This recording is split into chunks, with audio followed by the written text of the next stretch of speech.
Oh my God, 28.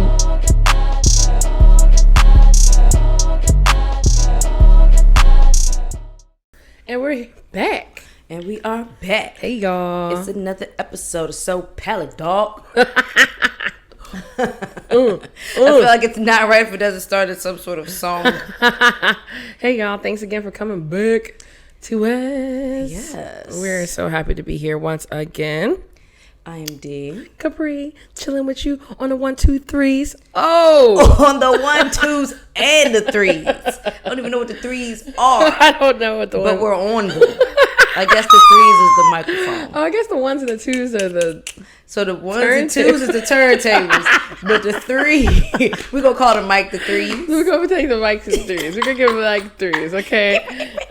Okay, so Soul Palate Podcast, besides being a goofy mess, Yes. is a podcast where two black women come together, normalizing the black and brown palate as we taste through spirits, and getting into some relevant topics, whether it's relevant in the food and beverage industry or relevant in the world, relevant in black culture, any of the above, really. Any of the above. We talk about a little bit of everything. Yes. And so welcome. If this is your first time listening, welcome. Feel Thanks for free being to here. take a journey on back into our previous episodes. It ain't that many, so don't be lazy. And yeah, we're still drinking bourbon. Don't get bored with us, but you won't, because it is Smoke Wagon. Yes.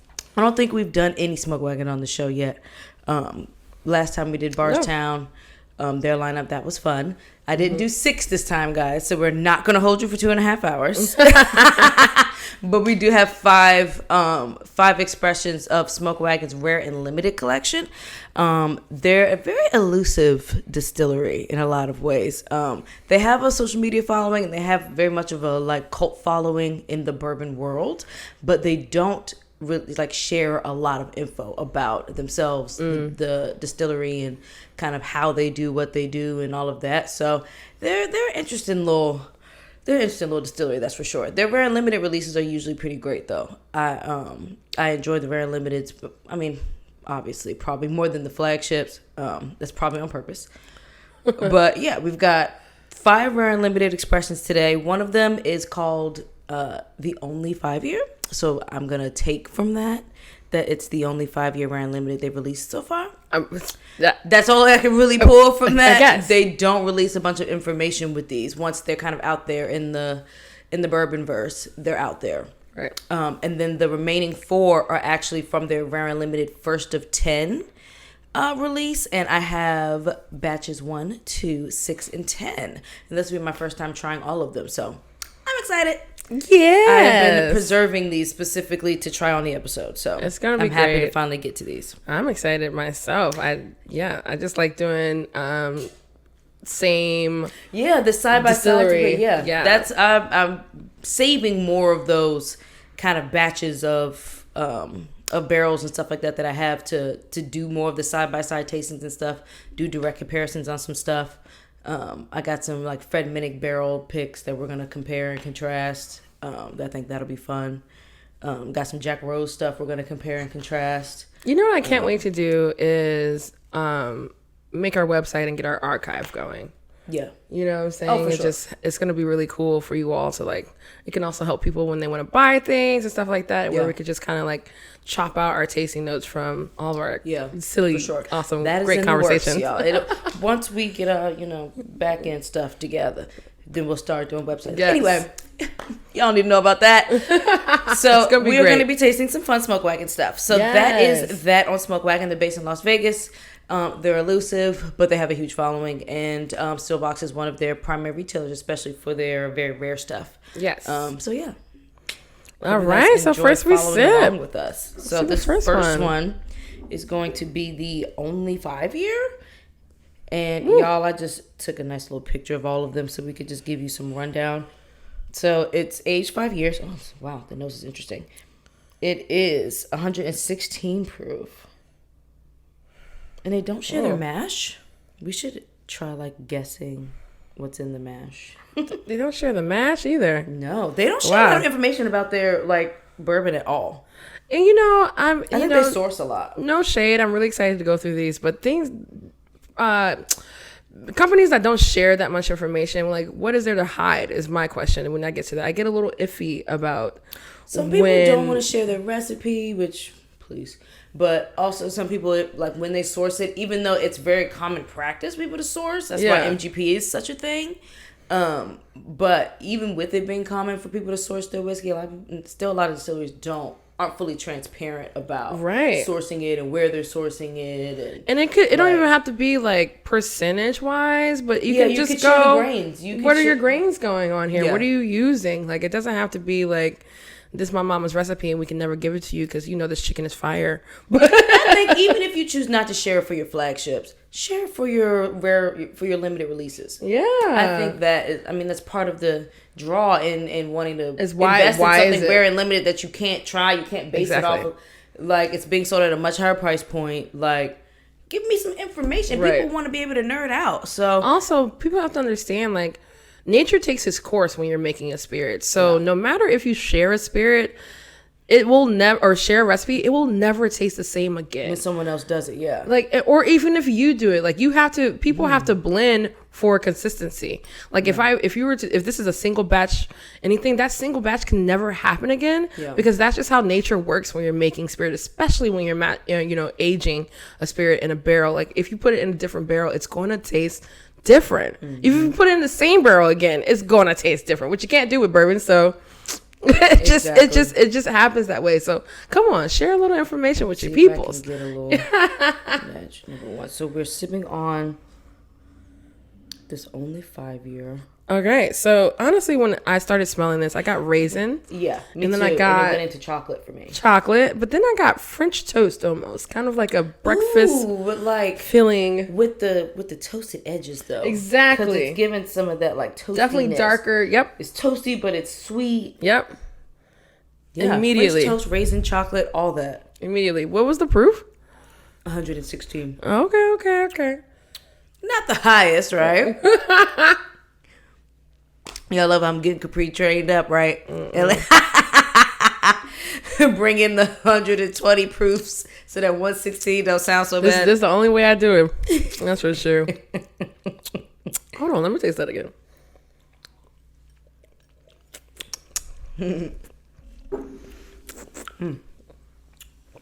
It's good. Lots of chocolate. Ton of chocolate. And it's not even just one like just chocolate, just dark, just milk. Like, right. I could kind of get a vibe of both in here. Depends on what part of the tongue. Yeah, definitely. There was something fruity as it finished for me. It's not that raisin though. It's might be Indian, like a cherry. I'm thinking cherry, maybe almost even like medicinal strawberry note for me. with the leaves on it still. Because it's giving a little bit of that bitterness. Little. Yeah.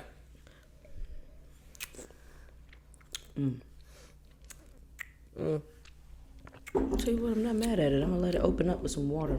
Yeah, I think I need to. I love this dropper. It's definitely drying out. Thank you, Marianese. It's definitely drying out my palate a lot. Uh-huh.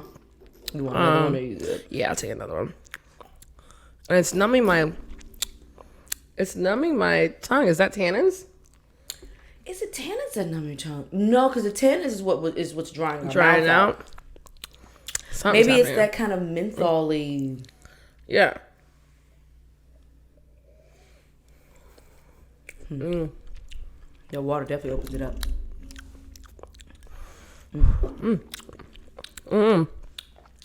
I tell you what, the water brought more of that dark chocolate to the front. Yeah, definitely.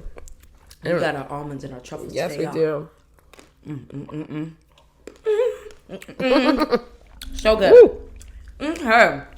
So let's get into our ketchup, honey. Yes, y'all. We did it. We did it. Again. BT dubs. We have taken our WSET level 3 test. Yes. Again. All done. I think we did good.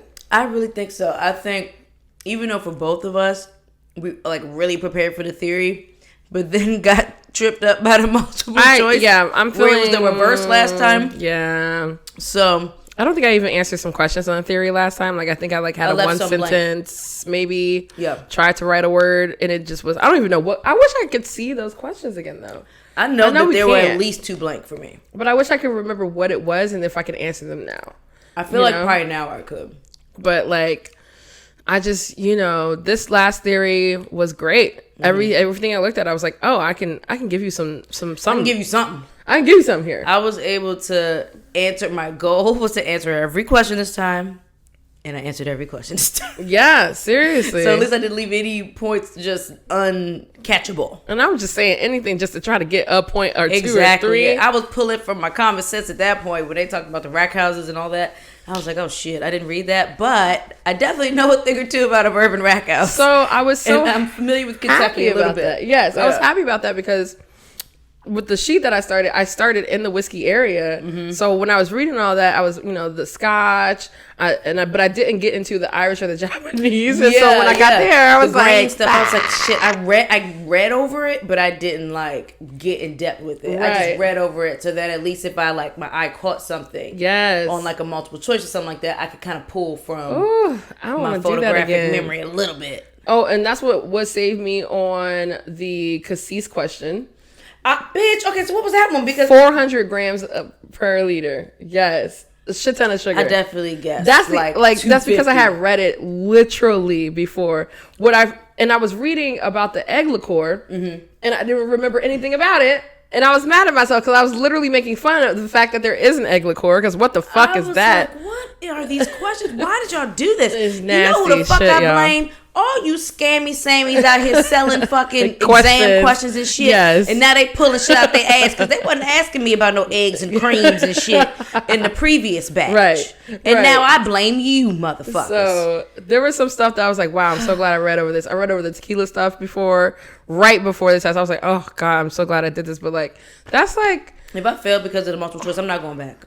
I would be so pissed. I would do it again. I'm gonna do it again. I think 3rd times. If I fail because of the multiple choice, I know I got theory. I know I just started a good ass sheet. Now with your sheet, it might be a different story. You know what I'm saying? Like I feel like we could do this. Like what the fuck? Feel like we could do this. Yeah. Tired. So I hope I don't fail again. Because if I fail again, I'm taking the test the next month. No, I'm gonna do it the next month because I'm gonna be like, you know what? Let's get this out the way. I know I can be able to do it. I'm not mad at that. I'm not mad at that. Just get this done. I need to get this done. But we ain't about to find out till damn near spring approaching summer. So we probably So honestly, by then I would have already had a break because we got 2 months before we even get our damn results. Yeah. So we are back in the waiting game. That's back to catch up on that. I definitely feel like we passed though. I think so too, and it might not be like a high scoring pass. I don't care if I got just that 55. I think I made a I think I got to adjust. We made it across the finish line, even if we made it on our knees, honey. Oh, that's so exciting, because I feel good, and you know what, this is gonna suck, because I knew I failed last time. I was like, ain't no way. There was like a gleam of hope. Optimistic. Like, so I was gonna say, I was trying to hold on to that one little light at the end of the tunnel. There was a gleam of hope, and technically we could have made it. Yeah, Rob said we were the closest. Yeah, we weren't far, but he said it was what I left unanswered. Basically, I lost points. But I feel really solid about this one, just because I just feel so good about the theory that I'm gonna be devastated. I'm gonna know, but I'm gonna still be devastated. I'm just gonna be like, God damn. Absolutely. So hopefully they can at least give us scores this time, because I don't even think we got. Well, he gave us scores in person. I was gonna say he's gonna have to like specifically ask them again for it, because he said they just don't do it that way. Also, me and Mo started a grievances and demands for the WSET, so watch out for that. Yes. Because when we were studying, it just felt like there were so many things we needed to tell y'all. So watch out for that. We might just come together as a group and figure out what we need. Absolutely. Because speaking of, we need to figure out when we're gonna have Mo back on the show. Yes. Well, I want to talk about that. Okay. Just because there's a lot of people we want. So yes. We should just start soon. Sure. We need to get our calendar together on that. Right. Yes, we're gonna have guests, y'all. Y'all not gonna just see us all the time, even though you want to. I was gonna say, even though, what's wrong with that? But no. It needs to be done. Finding out that we're like we're within the first 1,000 people to take this exam. Yeah, we didn't realize it was so brand new, basically. We're within the first 600th people that take this exam. So this is like, and that's globally.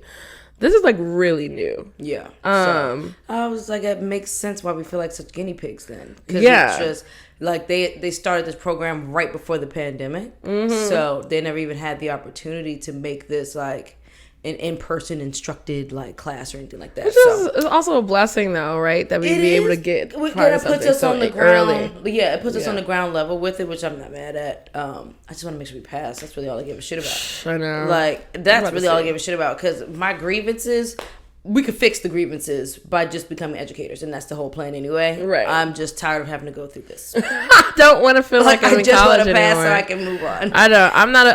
I like to learn, but I don't like to learn textbook style. That is not my type of learning. I'm an experienced type of girl. And I want to be in a classroom where we're drilling information and going through conversation and stuff like that, because I'm going to remember those moments when I'm not remembering that last paragraph that I just read. I'm not that girl. Especially when it's super spaced out between the times we all come together. Like, for me, call me old-fashioned, y'all.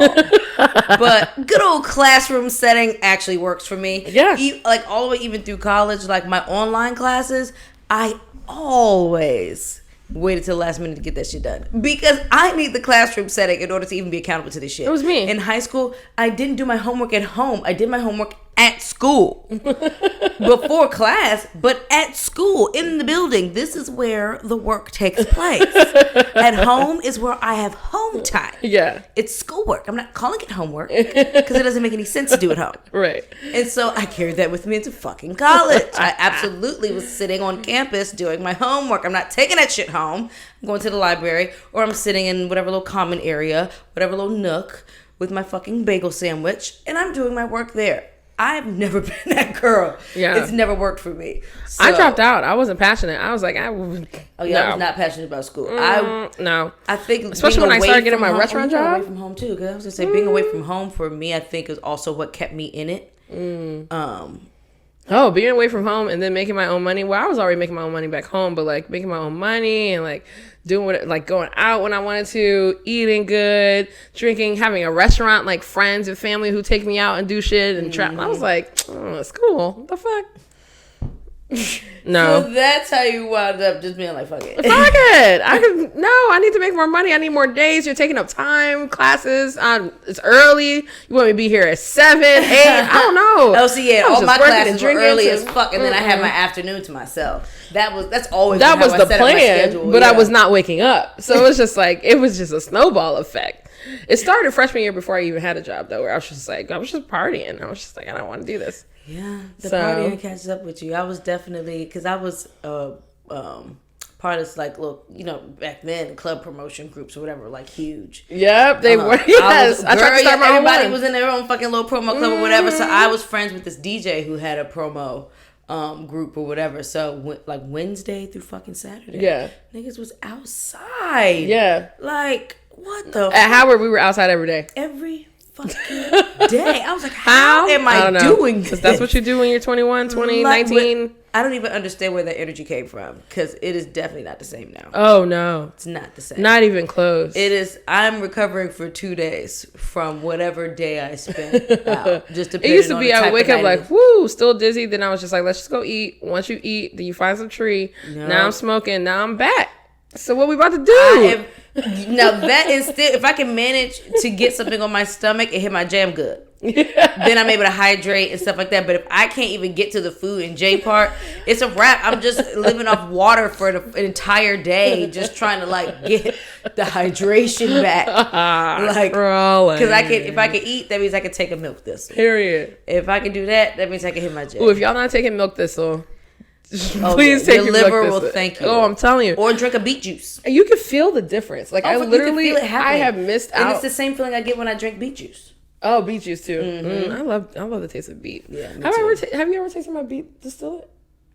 No. We'll taste it after the this. one that the purple one right there. Oh yeah, that came from Sealbox, girl. Oh yeah. Okay, so you have tasted it. It's fucking delicious. I tried that one. I thought you had another one.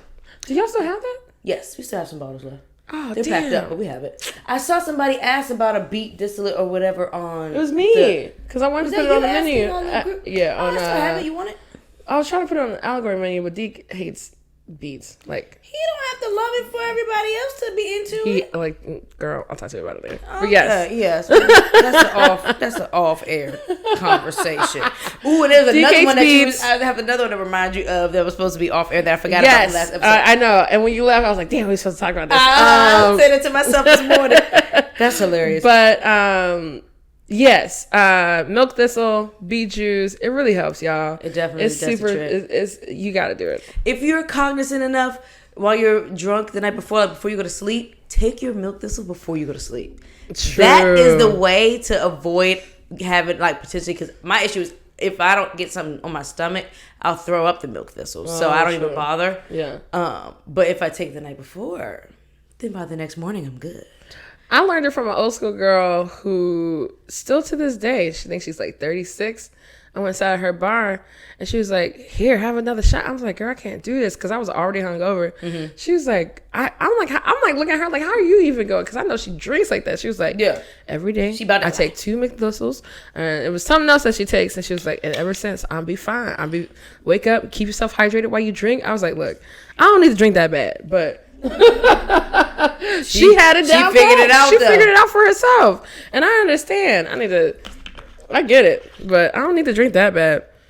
What if we go to number 2? Let's go to number 2. So, all right. So we did the only 5 year. Now we're into the first of 10 rare and limiteds, and this is batch 1. Okay. Ooh. So batch 1 is 9 years. So all of the first of 10 barrels are 9 year. This one is 112 proof. 112.71 proof. Okay, awesome. I mean, for me, I'm automatically getting like a berry bubble gum. Very much so, and like really concentrated. Like, you know that square that really that gum that made your mouth water like shit, and it was like the square shape. Yeah, cube kind of brick looking. Bubblicious? Is that what it was? Yes, it's giving Bubblicious because the bubble tape was bubble tape. Yes. Right? Yeah, it was called bubble tape. Yeah, I think this is Bubblicious. Yeah. That's exactly what it's giving, but also more chocolate. Definitely some chocolate there.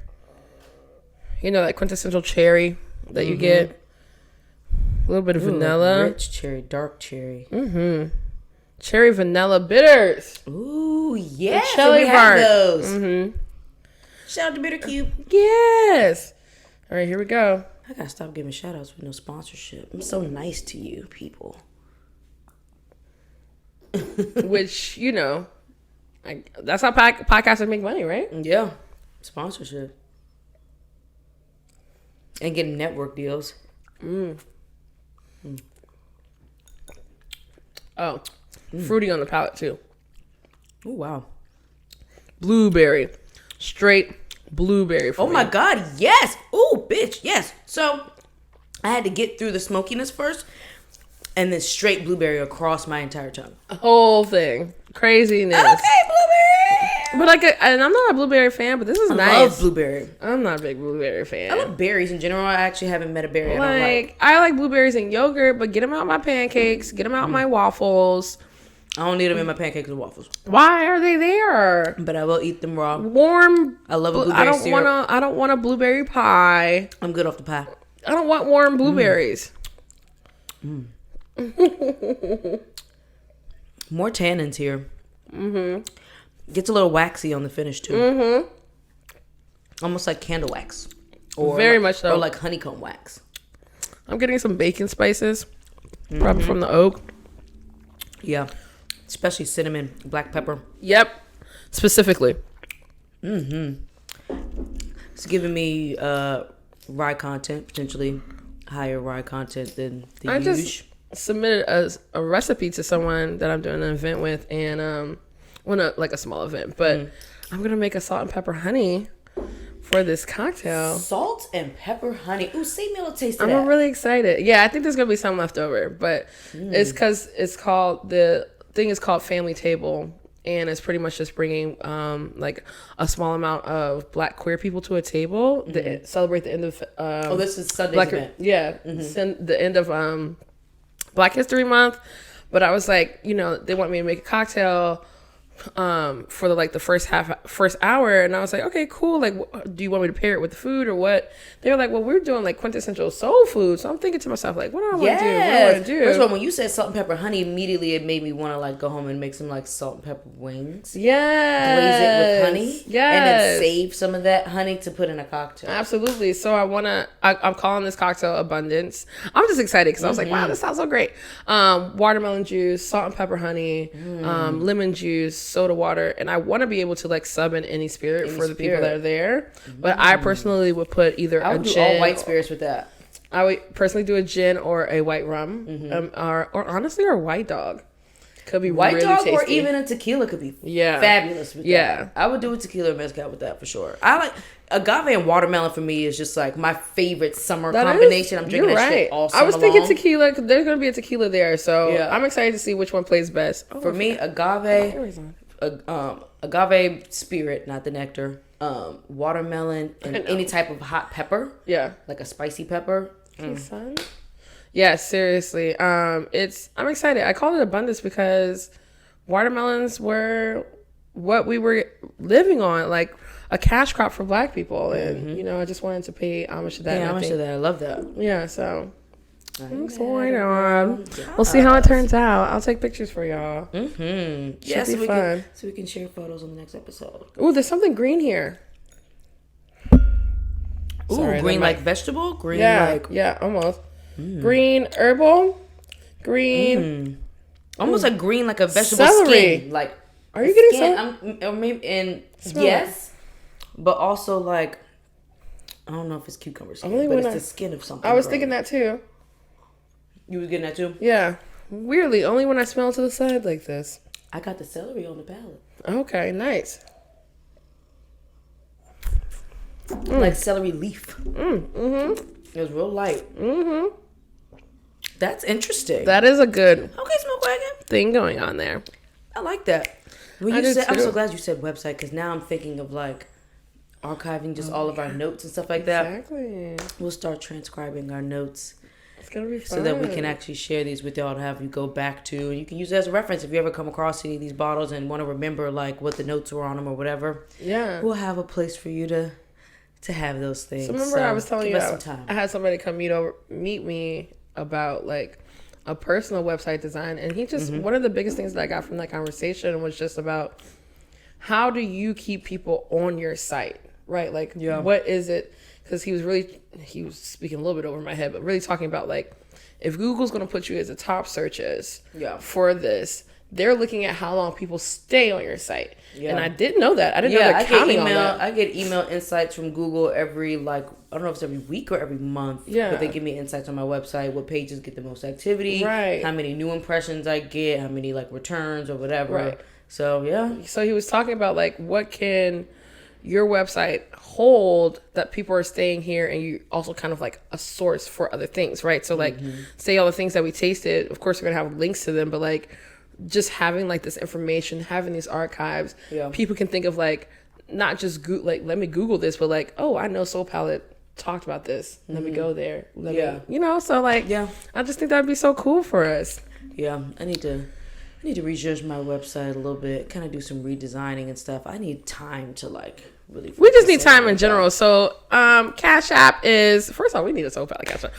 We need a Soul Palate Cash App. We need a Soul Palate Venmo. PayPal, Google. I ain't fucking with PayPal no more. Fuck them, because they sent me $10.99. Fuck y'all. They did. Well, I guess they had send me $10.99. They can get off my nuts. I was not using PayPal because I want y'all to be up on my shit, sending me $10.99s like I work for y'all hoes. True. But I realized that was my fault for making a business PayPal. But also, isn't I think it was a new law for businesses using like Venmo and stuff like that. And Cash App, right? You got to report it. And it happened in 2020 though, when everybody was trying to make money. I think it was 2021 because they caught it because of 2020 moving so fast, and everybody just 2021 they trying to snatch and grab. It's like motherfuckers making money without us. All the little pieces that they can. Fuck y'all. Shit. I'm not making don't pay me no Venmo. Don't pay me not if you need to pay a business page. I'm not doing it. Not doing it. No, pay me in cash, ho. Well, cash is still king around here for me. Cash is king. And, you know, people are really not. And a check counts, but I got to trust you if you're writing a personal check. Oh, not no personal checks. Let's get cashier check, thank you. Let's figure out these e-checks, though. No bullshit. Like, just e-transfer me. Okay, because you could do that now. It's giving wires. No more checks in 2022. ACH? I want all bank wires. Is it ACH? ACH, me. Give me an ACH, honey. ACH, Let's me, figure honey. it out Give straight me money, to honey. the motherfucking bank account. Right up in the bank. Hit me with that wire, bitch. I ain't got time. Cause I'm out here tired, bitch. Can't be chasing you down.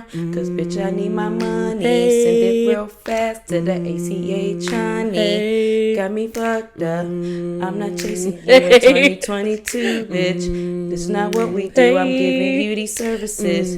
Tell me where you at with my money, bitch. I need my money, bitch. Hey.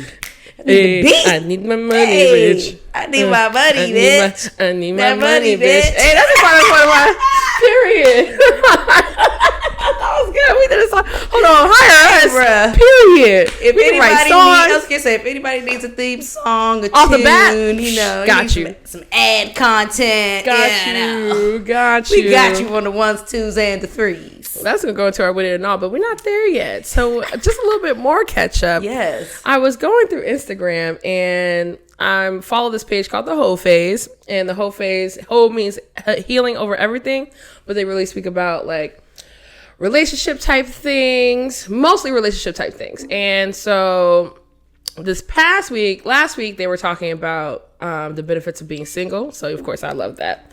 This week, the truffle. Yeah. Oh, the truffle. I forgot about that. This week, they're talking about, first they started off with red flags, but they have now pivoted to red flags within yourself.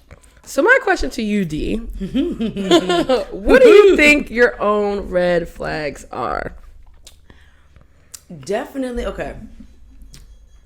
It makes me think of on Twitter, and they'd be like, my toxic trait is my red flag. Because I ain't got that many, y'all. I don't get it fucked up. That might be one of my red flags. Is that I really don't feel like I have many.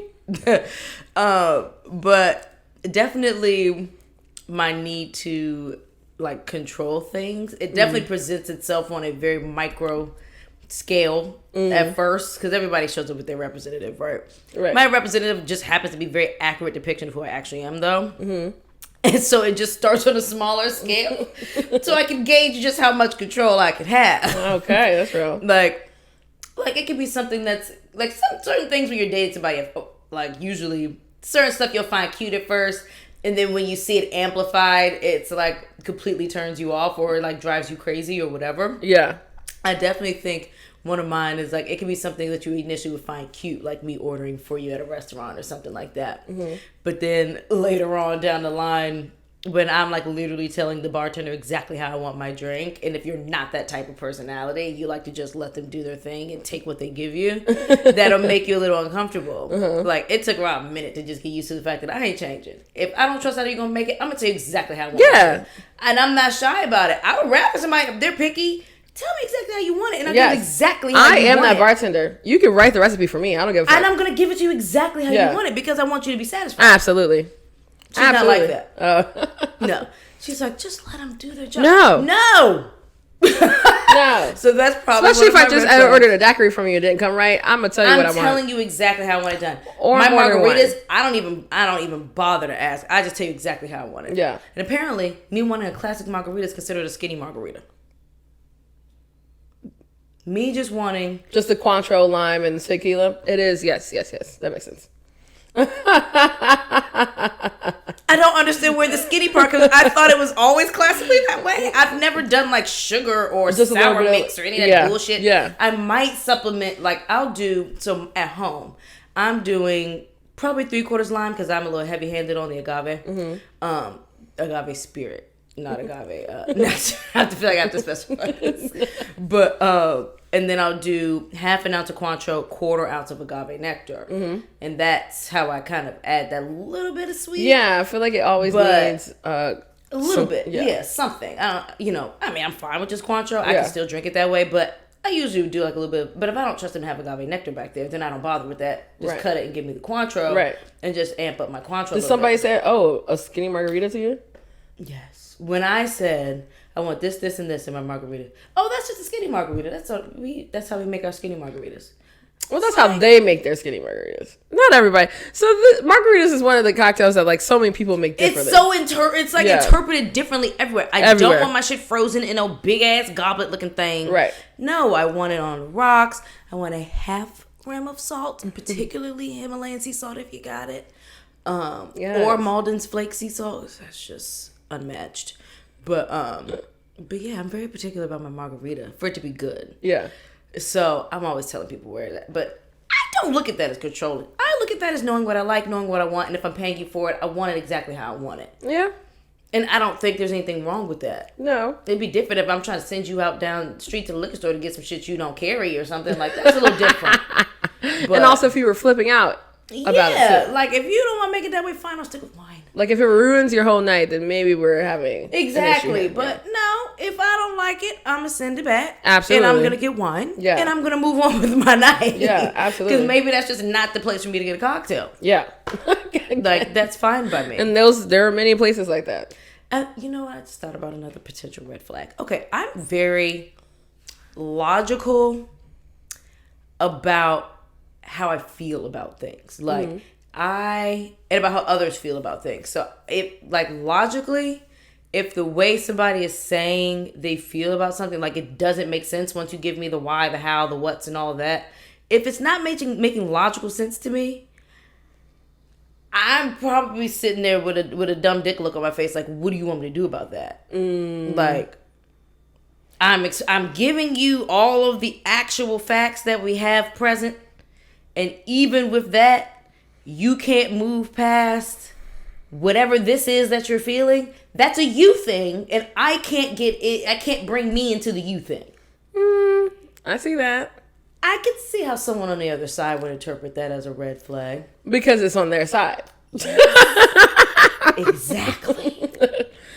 You know. But I'm learning through marriage, child, because marriage will grow you if you let it. I'm learning that that's not fair to do to people who don't think that, who don't process that way. Right.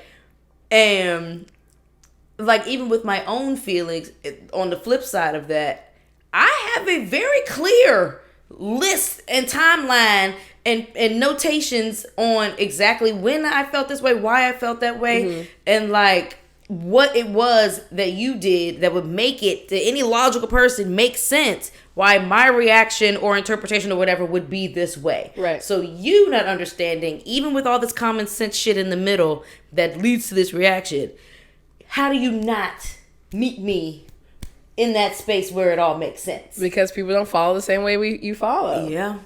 And it's constantly like oh shit, this is not what they do at all. Like, right.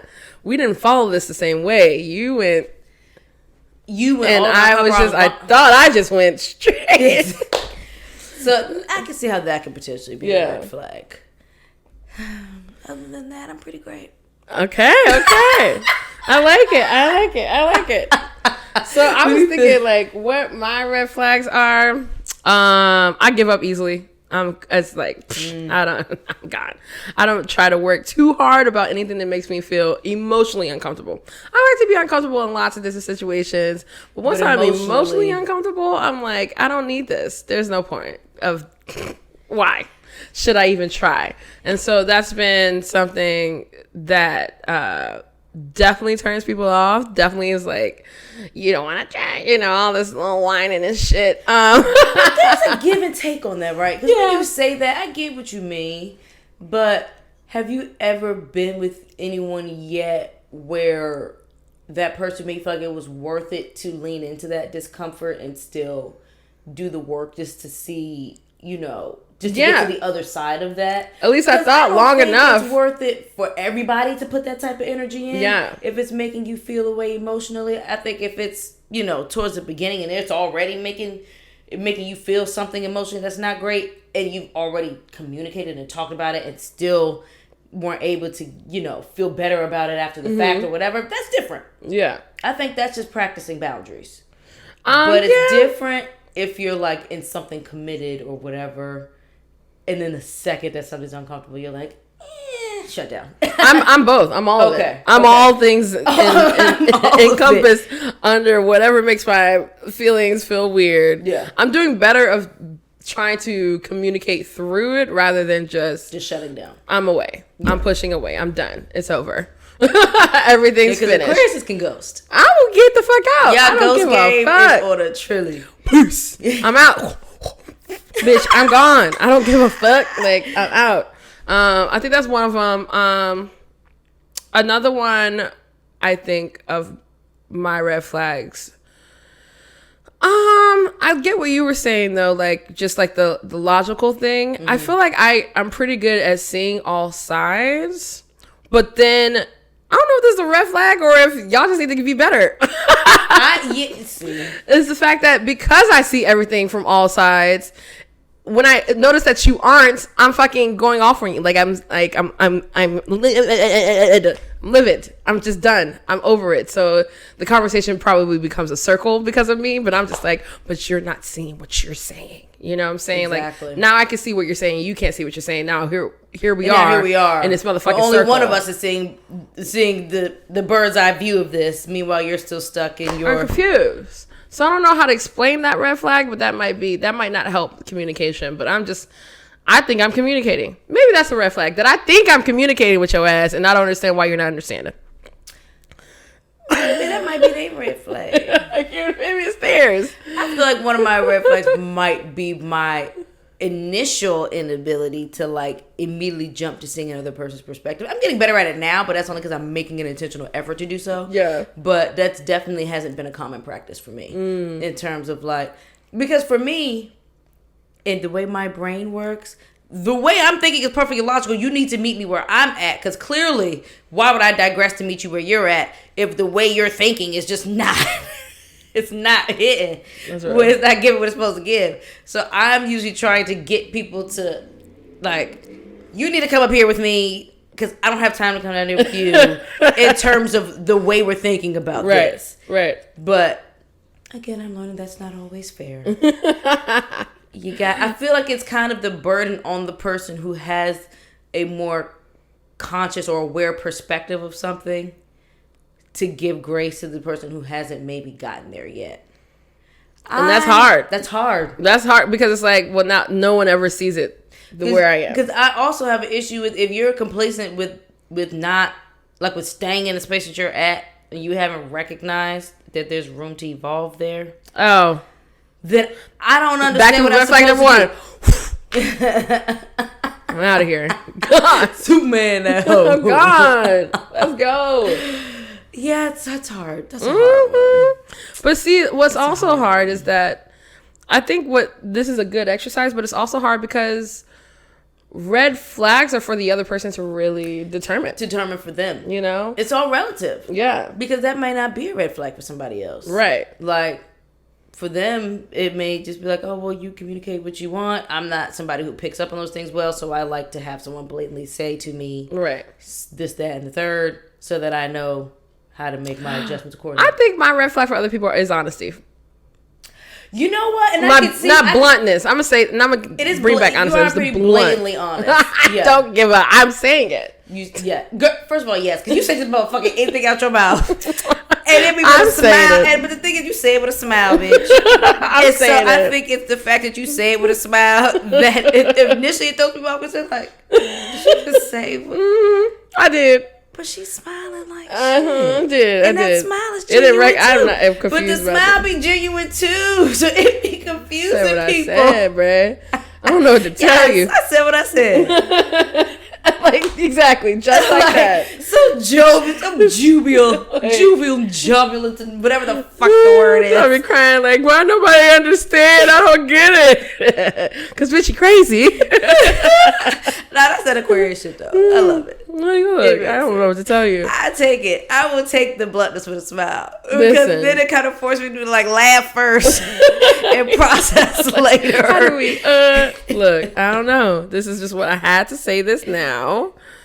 Or I'm not. Truth is always going to make fraudulent people uncomfortable. That's real. Truth is always going to make fraudulent people uncomfortable because as uncomfortable as truth can be, if you're somebody who still values having honest relationships with people, even if the truth is making you uncomfortable, you're still gonna, value the fact that they gave it to you, whether you like it in that moment or not. Like, I'm a person who I may not always like hearing the truth, but I'm never gonna get upset with somebody for giving it to me. I'm just gonna have my moment to process, especially if it's perturbing me in that moment. But I always step out of myself. I try to separate self and ego, which is probably why I'm a Looney Tune, because I definitely talk back and forth with myself. Oh, I do too.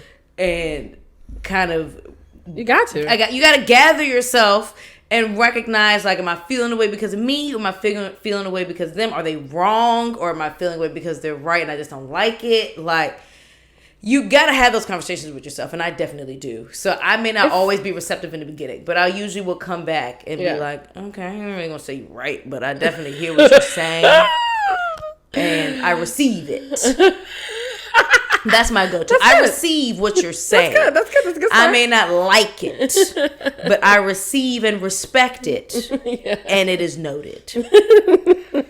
And that's where I will leave that. That's real. If you're not having conversations with yourself, you're in denial. You're in denial. Period. You're living in la la land. You've got to be willing to converse with yourself on shit. Because honestly, especially if you're somebody who don't trust what other people say, then you got to have an honest relationship with yourself enough to have the conversation of like, is it me?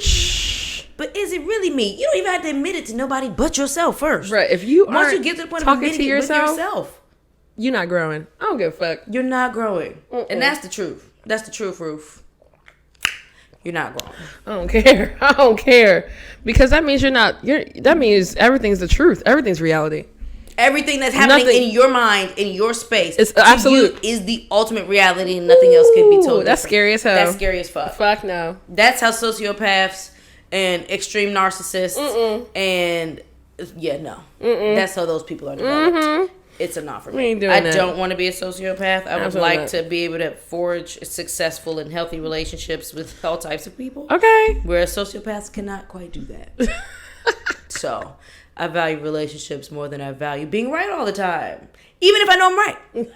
I've learned that it's okay to be right and know you're right, but not always have to throw it in people's face. I'm picking and choosing. I'm picking and choosing my battles on that. I've definitely learned that. Yeah. Especially with like... That's true. Like, people in my life, maybe it's just one of my red flags. Oh, God.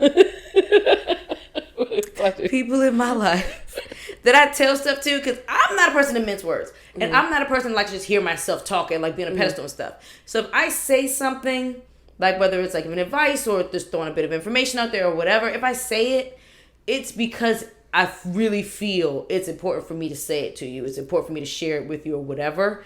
And I feel like anything that I bother to say specifically is worth heeding for the people who know me. Yeah. Because I'm not somebody who just gives a bunch of unsolicited advice and all that shit. I'm more of the person who's going to listen, ask you questions, help you come to your own conclusion before I give you one. Right. And so if I'm like saying something and I'm convicted about it, I am livid when a person don't listen.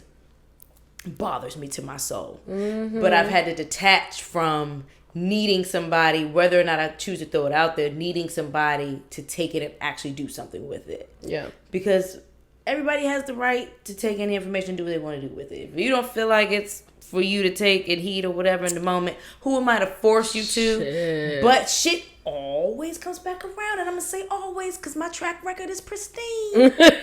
Shit always comes back around where either the universe has sent them the message another way, whatever way they were open to receiving said message, and it always comes back to something that I've been said. Bruh, it's been that way with my wife, my mother, my friends. It happens that's all the time. Gotta be my red flag too, because I'm more on the do something in the moment part, right? Mm-hmm. Like if I want a partner, I'd be like, maybe you should start doing this right now. Like it'll help us, whatever down the line. And they don't do it. I'll just be like, Time's a ticking. Facts. Like, I'm trying to give you that respect because you grown, so I'm not telling you what to do, but I'm trying to be a mother. Also, like, exactly. But I turn into like a little bitchy because I'm just like, why haven't you done this yet? Exactly. And then, like you said, it turns around and like, oh yeah, well, like if you would have done that when I said we should have done it, then guess what? Wouldn't be in this motherfucking predicament right now. Exactly. So now we gotta figure it out again. Like, you know, like that type of shit. Yeah. Maybe that's because I had to learn that people really move at their own pace. Move their own pace, and not everybody learns from taking advice from people. Like, I'm a person So that many likes to people learn don't. from other people's mistakes. Same. Not everyone learns that way. Some people really have to bump their head to get it. Oh, I know. And I'm that person that, like, if I could save you from bumping your head, bitch, why won't you take this life? So many people don't want to. It doesn't matter how many times you say it, and it don't matter. So I guess I've had to detach from the that's just turned me into well, do what you want to do. Exactly. And so I no longer like you unsolicitedly offer anything anymore because I'm like, fuck it, y'all don't value what I got to say. Forget it. I'm gonna keep all this great wisdom for somebody who actually wants it, and I'm gonna just let y'all do what y'all gonna do. Because bump your head. Don't ask for my help though. Nothing. Because if you ask for my help, my time is valuable to me. Mm-hmm. So if I'm spending time trying to help with something, I give advice and it's not taken, I'm done helping. Period. That's like, especially if you're not paying me, the contingency on me helping you for free is you got to do what I suggest. Absolutely. Even if we go through what I suggest, do it, and you say it doesn't work for you. Well, at least then you've bothered to flesh it out in order to figure that out.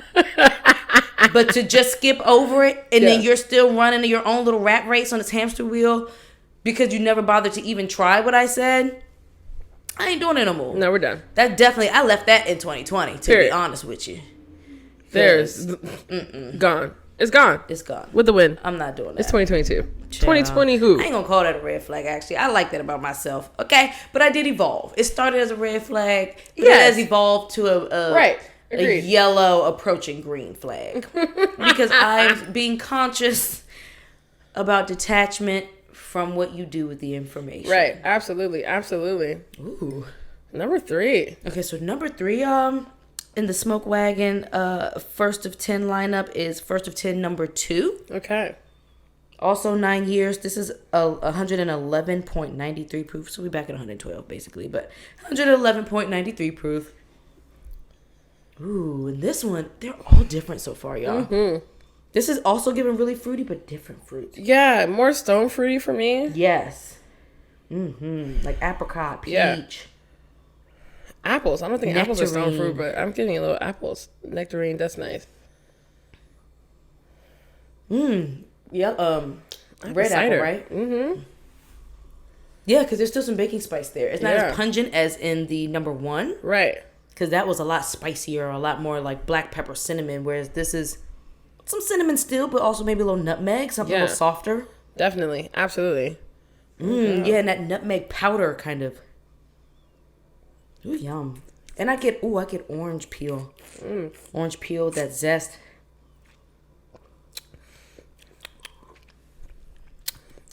I feel like I get the orange on the palate. Yep. Huh. Ooh. Also some kind of like cedar-like woodsiness. Yeah. Like, it's giving palate, in the words of Tone.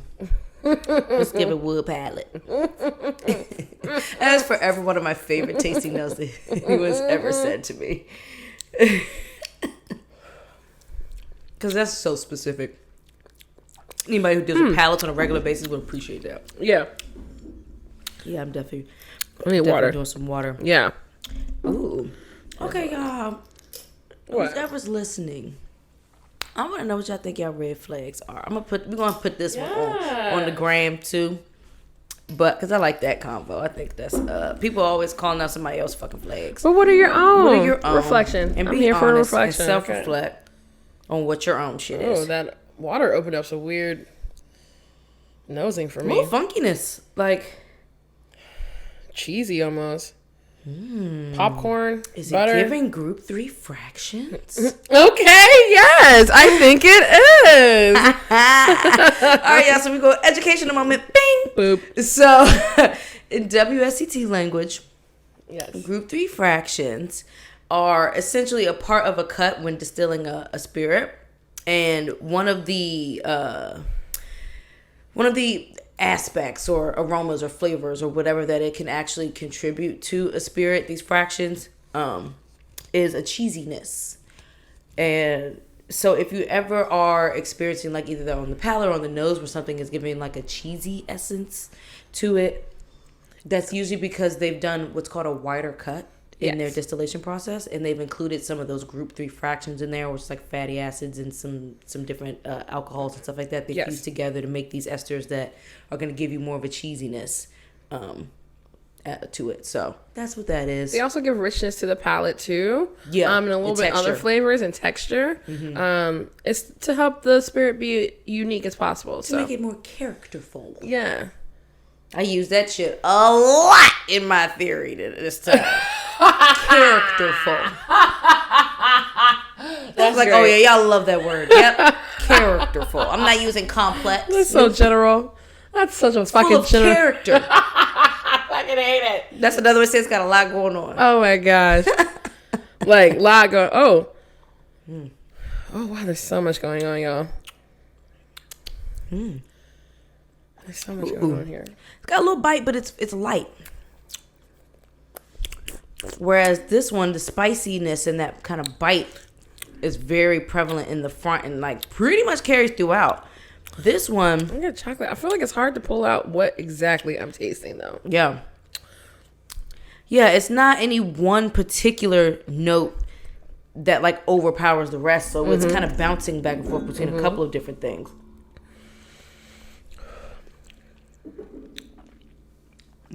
I can't tell y'all. I'm sorry. I get that cedar. Yeah. I get a little smoke. Maybe a little maybe chocolate. From the char. A little bit of chocolate is faint. And it's really short-lived. For sure. It's good. I'm not mad at any of these so far, though. No. I'm not mad at any of these.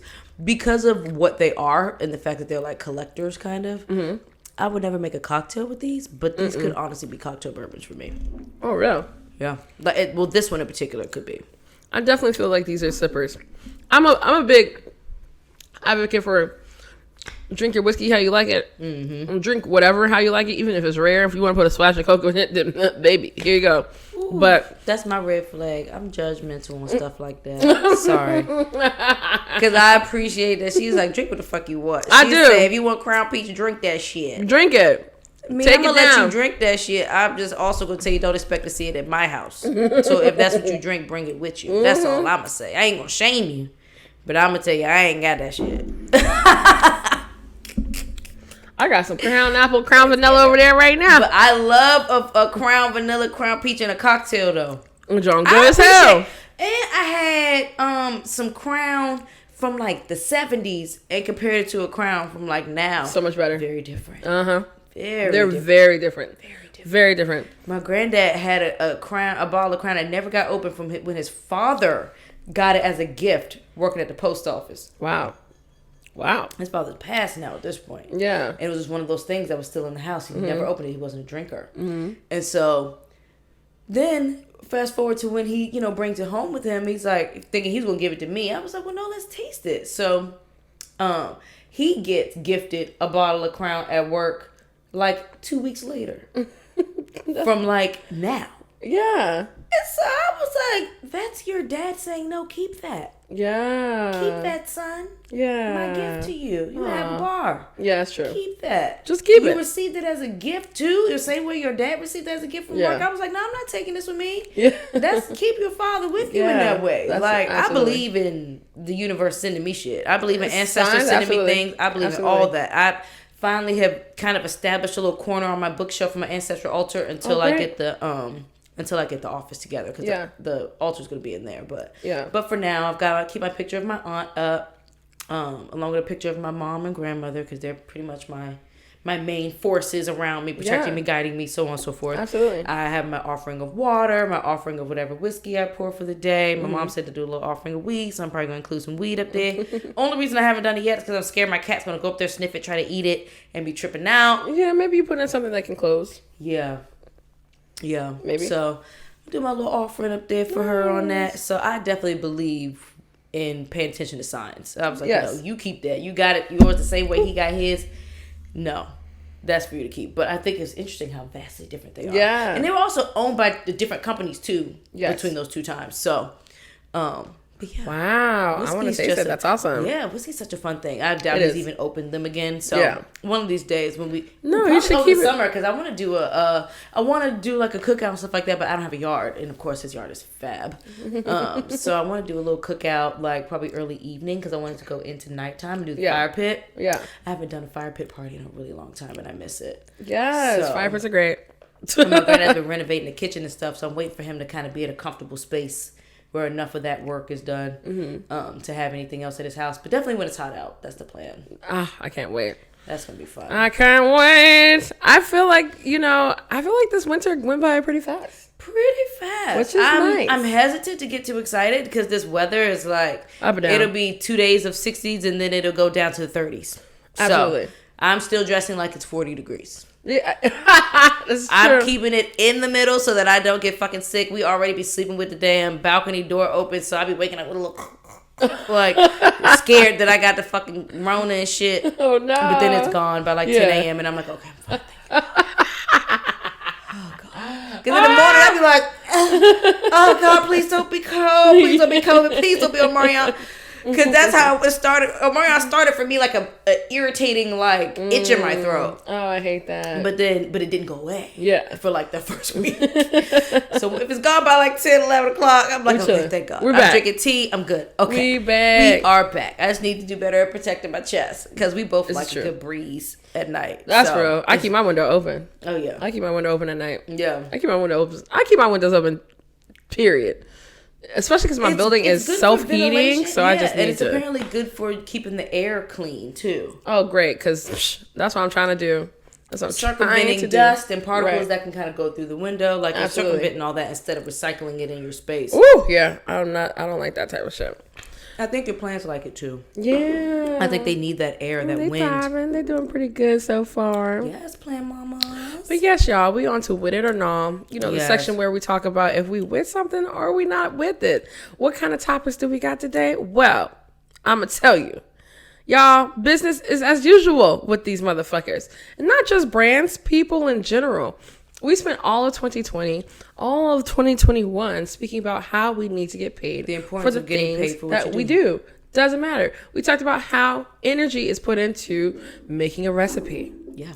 Putting together energy, knowledge, life experience, all work experience. These things need to come with dollar signs.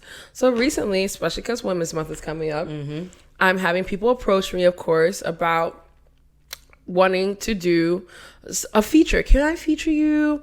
I would love to, I would love for you to make a cocktail for me. Do-do-we-be-woo. I'm like, oh, okay, cool. Are you compensating? And I keep getting no, not this time. So what are you offering?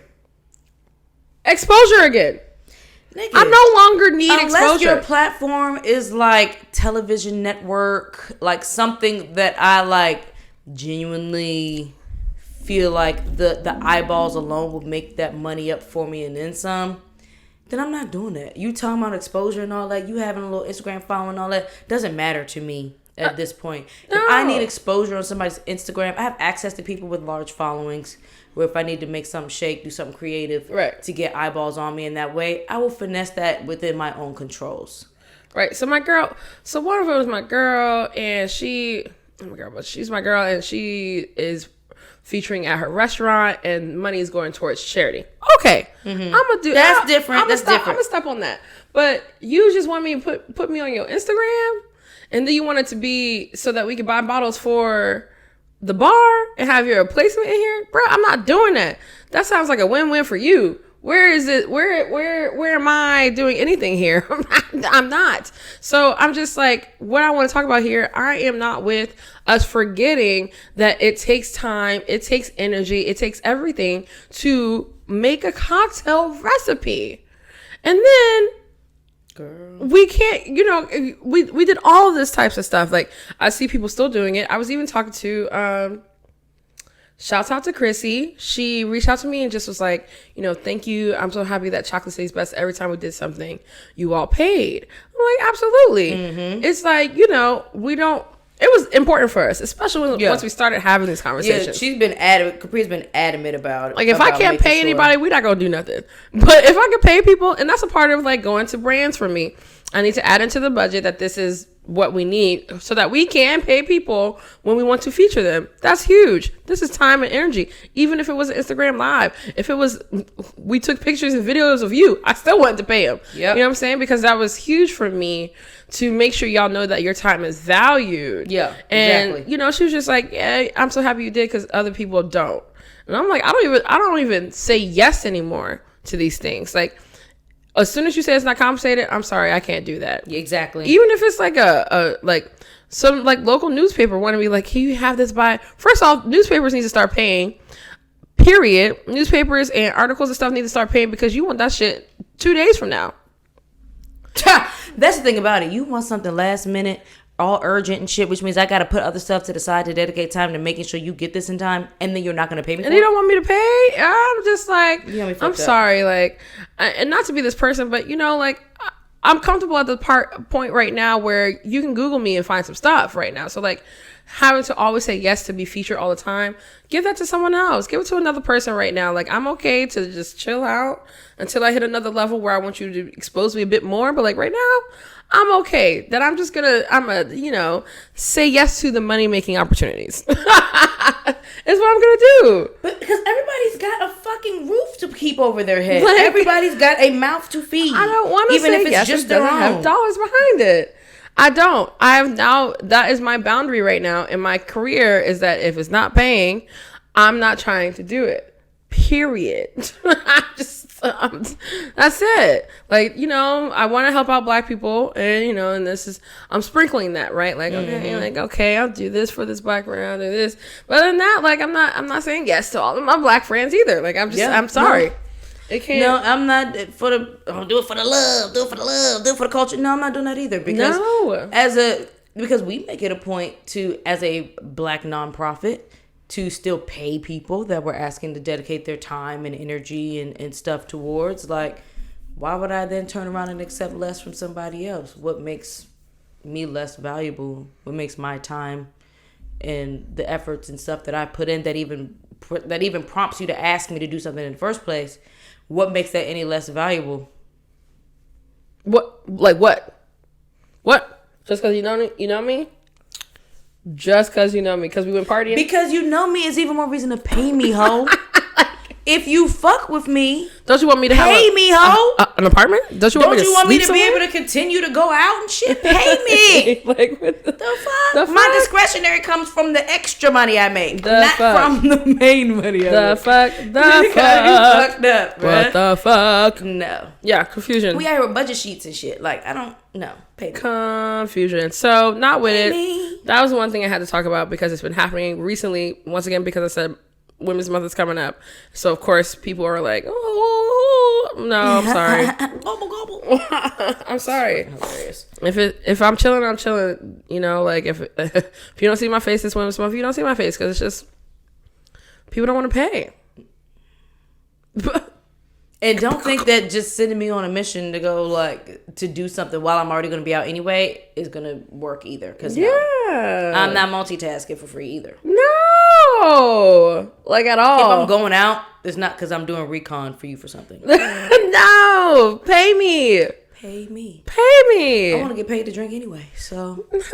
Period. I want to get paid to drink. I'm going to get paid to if travel. You need a drinking ambassador, let me know. I'm not really trying to be a brand ambassador. If you need a drinking ambassador, please hit us up. You need we do this shit professionally. Search the city for you. Got you. Like, if you need somebody to flush out your cocktail menu, help you, narrow some things down, give you some notes on how we're receiving things, what we're tasting, what's given. Absolutely.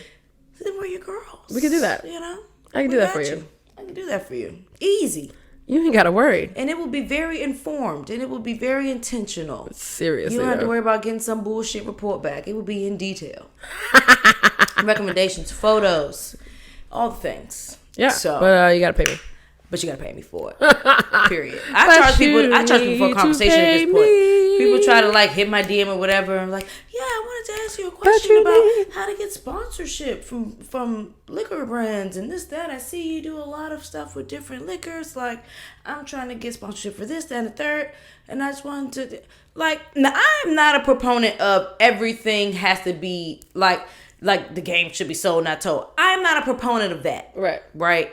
Now, if it's organic and, you know, I have some sort of relationship with you or something like that, and you're asking me for information with it, I'm not the person that's like, oh yeah, you need to pay me for that. I don't feel that way at all. But if I don't know you from can of paint, or we like barely know each other, we know of each other, and you think that you're just about to hit me up, you don't support nothing I do, like nothing. You just want to hit me up because you're quietly watching me online, and you see that I have something of value and I have information that you need. And you think I'm just going to give it to you for free just because what? Who the fuck are you? And I mean that with my whole motherfucking chest. Who are you? I had to like, some dude I went to high school with, we went to the same high school. We actually didn't graduate the same year. Has like this party bus business or whatever. And they, you know, they do their thing. They've been doing their thing for some years now. But he's trying to get liquor sponsorship. I wouldn't have a problem having a conversation with him about it. Ask him questions to kind of help him guide him in the right direction or whatever. No problem. He didn't want to pay me for my information though. He like literally thought he was just about to hop my DM all fake and shit. Like we're buddies like that. Like, you know, beef, but we're not buddies. And so I don't pretend like everybody's my friend. Like, we know of each other. Right. And so he in my DMs. So I'm like, yeah, I wanted to have a conversation with you because I see you do a lot with like different liquor brands and stuff. I wanted to ask you some questions about how to get sponsorship or whatever. I was like, oh yeah, no problem. I charge $50 an hour. I take payment this, the way, that, and then third, and we can, you know, set up a time to talk, set an hour aside. You know, I can answer any questions you have or whatever. Didn't hear nothing from him. He unfollowed me. I blocked that bitch. I mean, and I'm not a blocker. That's a consultation, right? It's a consultation. Exactly. I was like, it's $50 an hour for me to consult, you know, on something like that for you or whatever. And I was being nice because I wanted to say 75. Yeah. So I didn't even give you today's price. I gave you yesterday's price. But also, like, people need to be respectful. It's like he was being, like, it was almost, like, arrogant. Like, he just knew that I was going to just hand over this information. And I'm just like, nigga, who are you? Yeah. What have you done to support anything that I do that exchange would feel equally yoked? Yeah. Nothing. I've had people ask me to read their proposal. Like, if I have time. Like, I'll read it and be like, I see what you're asking for. This is no. But like, if you need to, like, you're trying to like run me down for like everything and how I do it and all go in depth this with it and all that. I don't know about all that. I don't really know. No, I can give you advice on how you could possibly, like, for Black women, I'm more of like especially like Black women who are like just entering the industry or something like that. Because I've had that happen to me too, where it's just like, I just don't know what I should do or where I should start. One, I'm asking you, like, well, then figure that out. I need people to come to me with clear conversation. Like, do you know what you're asking for? Because there's no point of me wasting any time if you don't know what you're asking for. Exactly. For what? And that's part of the stuff that gets fleshed out in the consultation. For what? It's giving consultation. But like I said before, I'll connect you to somebody. Yeah, for sure. If you can tell me what you need, if you tell me what you need and where you need to be, boom, you can talk to them. And then from there, I don't know what to tell you. But outside of that... Exactly. Because sometimes it's the proximity that makes people too comfortable. Maybe you feel like because we went to the same high school...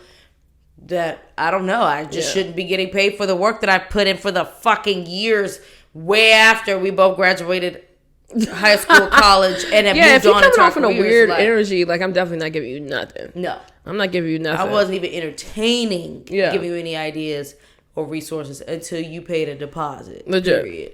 So yes, child. That conversation went quiet so quick. I knew it was going to though. Yeah, I could tell. Yeah, I could tell because he didn't even offer or inquire about, like, you know, what are your rates, what is that, and third, whatever. Like, I'd love to sit and talk with you. Nothing like that. Right. Period. Like, even when I wanted to talk to Clyde to get some advice from him and stuff, I was like, I'll take, you know, I can take you to breakfast, take you to lunch, whatever. Like, you know, just let me know what works for you. Yeah. I leave it open for you to tell me what you need in order for this exchange to work for you. And that's how that fucking works. Yeah, period. Thankfully, all he wanted was a nitro tea. But, I mean, whatever. If he wanted a full-on lunch, I would have paid for it for the information. That's worth it for me. Yeah. So, you got to respect people. Period. You gotta respect people. And if you're their asking time. them for something they have that you don't, then you need to respect them for clearly where they are in the space that they hold in order to be able to give you that information to begin with. Yeah, because it's fucked up to try to like undervalue the person but value the info they have. You obviously see you're not the only one doing this. You're not, so like everything you put into it, I'm putting into it and more. So like, why are we? Why are we? You should wire me. Period. Wire me. Otherwise, wire we. Okay. Literally, that needs to be a shirt. That's about to be a sound drop. Wire me or why are we? Or why are we? It's about to be so bad. Like the fuck. Y'all don't take that. Let's go to our t-shirt. That's us. Fuck that. We got it documented. That's ours. We got timestamp. Wire me or wire we? Ooh. Okay, I'm using that one. It's oh my god, have you been watching the guy that does the red flags? No. Oh my god. Nah, I don't remember his name. Shantae had sent it to him, but he's now on like when she noticed the red flags part like 30. Oh god. Every time she notices, first off the referee comes out and he's like throws the red flags like I saw the one video she sent of that. Okay, so I remember follow him. Okay, I remember the referee. Now I follow him, and I follow him now because of this specific point when the girl figures it out, and she's always like, and at that point, I'm going. Well, the girl he like puts on a t-shirt. He's the girl, and at that point, don't contact me again. Red flags everywhere. Don't contact me again. And then she's like gone. But it's always this part. When she starts to throw her hands, I'm just like, I cannot, bruh. She's throwing them flags right back at bruh, that shit is so funny to me. I fucking love it. So thank you. I have to find your name. I don't remember what it is. It's giving red flags everywhere. We got red flags, red medals. Red flags everywhere? Don't contact me again. That's hilarious. It's giving episode title, Red Flags Everywhere. Literally. With these businesses, with these people. With our Red Smoke Wagon Rare Limited. Oh, wow, it does. Play. How did we even get there? That's crazy. That's the universe, girl. It do be working for us, honey. It's the universe, honey. First of all, JC's taking great pictures of my child. I'm so appreciative. Yay! Snow. Yes. Okay, I just need him to come over and get sporadic pictures of Snow so I just have content for her Instagram. I love that. Okay. All right, so our fourth sip, y'all. Yes. Is Rare Limited first of 10 batch 6. So we jumped from 1 and 2 to 6. Yes.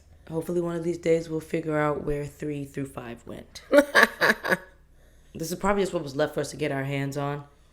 I think we were able to get this actually through a distributor because usually we order everything straight from Smoke Wagon Distillery, but I think these was what this distributor had left. Oh.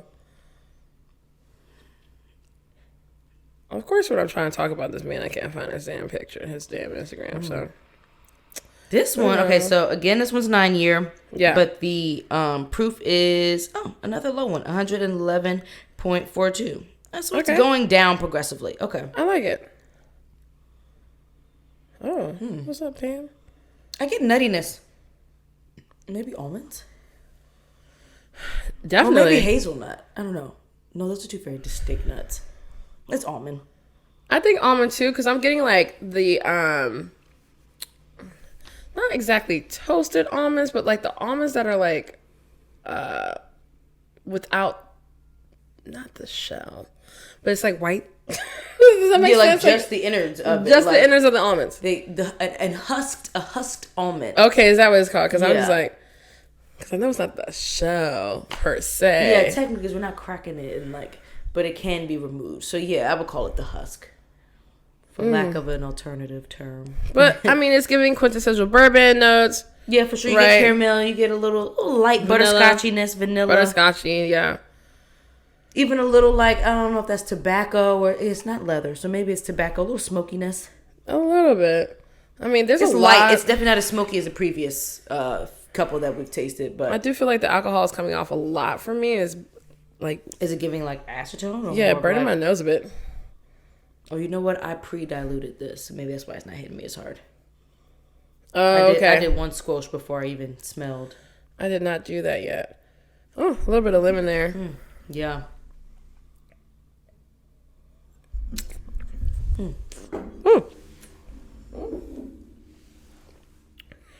Okay, girl. Oh.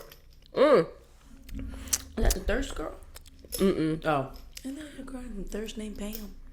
Tara. Shouts out to Tara. No, I know Tara. Not know her, but I know who that is. And her sister is Jess.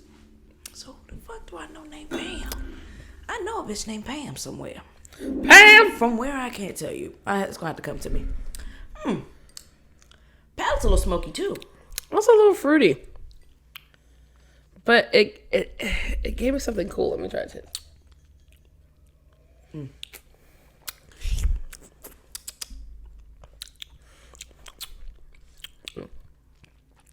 Actually, with the water, I lost it. But see, I should have tasted it first without the water. this is giving me another can't really distinctly taste anything. Yeah, and I get the leather actually on the palate. Leather, but that's a little more prominent than just about everything else. Yeah. Let's get a fresh leather too, fresh crack. Before you put them creases in it. Maybe there's some chocolate way back on that palate. Way in the back, really faint. Probably milk. I think I'm getting corn. No, maybe dark. I'm getting toasted corn on the nose too.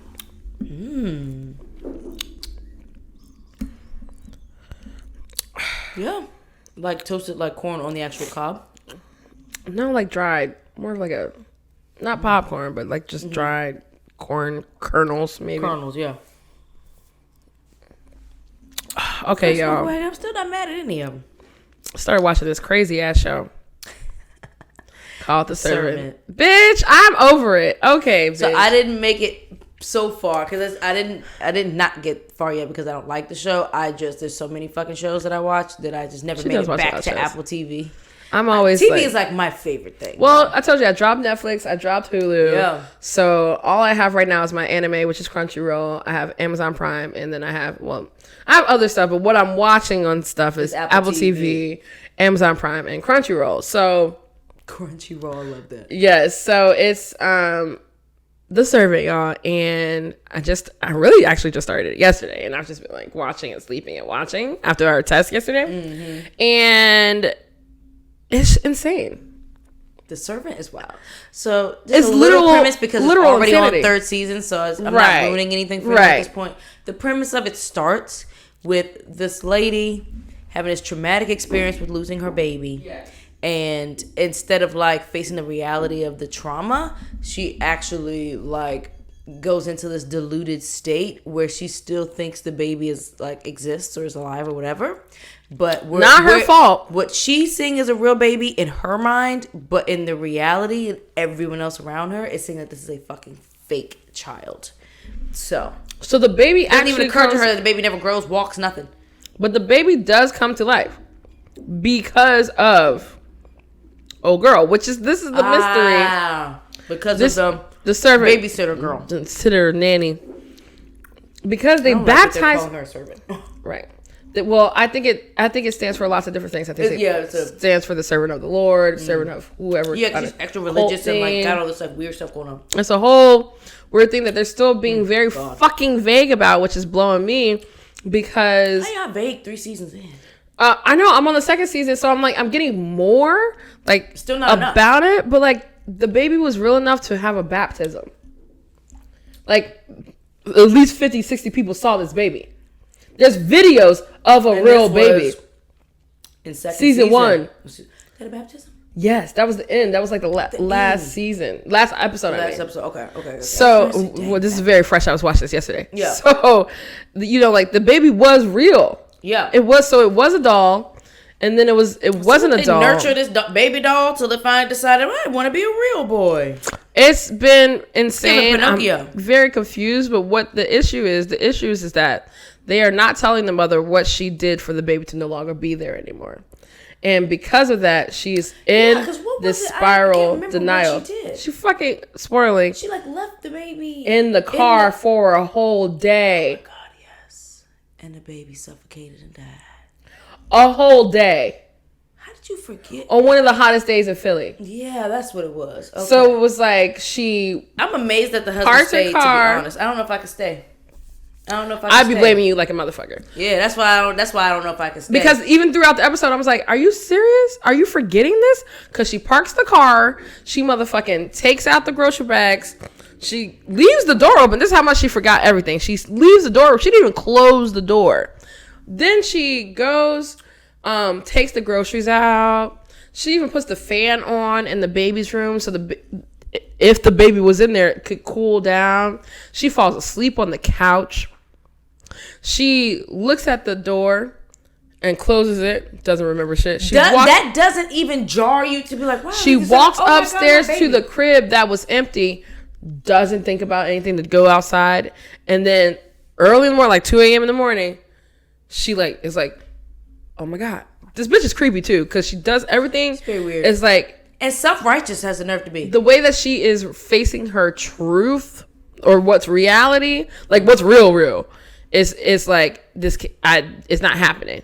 She walks to the car and the baby's dead, but she proceeds to act like the baby isn't dead for 4 days, while her husband's still out of town. So she's caring for a dead rigor mortis child for 4 days. Yes. And then the husband comes back traumatized. So I know it's getting... So I know the show is trying to get into PTSD, but now it's just getting into for real mental illness with this woman. Yeah. And how no one... And also... It's going beyond PTSD at this point. It's also going into just protecting a white woman's reality for all means. Like, this bitch has now gone to kidnapping, burying someone alive, all these things. And everyone's just like... You just need to calm down. I can't believe you're doing these things. Like, how dare you? And she's like, I know, but like, this is the only way we can get our fake ass, dead ass baby back. Sorry, but that's what it is. Fake ass, dead ass baby. And so I'm just like, how are we still fucking doing this with this bitch? First of all, at some point, you're just as crazy as that bitch to continue to allow this to go on. Exactly. Literally, that's what it's coming to too. It's just like, everyone has their reasons to be as crazy as this bitch. Yeah. Everyone's being as crazy as this bitch. At some point, the delusion is serving everybody in its own individual way. And that's exactly... Whether they choose to own it or not, they're leaning on the fact that she's mentally ill to allow themselves this kind of gray area of delusion versus reality to stay within. I just can't believe it. Scary. And I just can't fucking believe it. And it's driving me insane that we're still allowing her to run around and be a normal citizen in the world. And to be arrogant. She's an arrogant one. Her energy gives off arrogance. And I don't like it. It was just... it's a no for me. And in the first season, she kept talking about how her husband, like, he doesn't like anything. He's such a meanie. Da-da-da-da-da.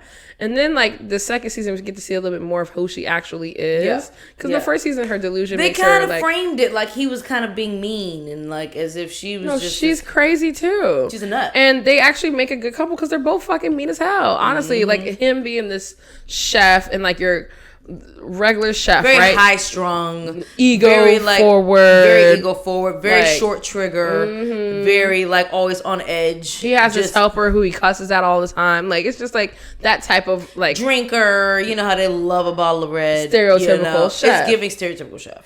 But I've worked with a lot of chefs that fall very easily within that stereotype. That kitchen though. Oh, the kitchen was epic. Oh my god, the kitchen was everything. When she said, "This is our kitchen," I was like, "Ooh."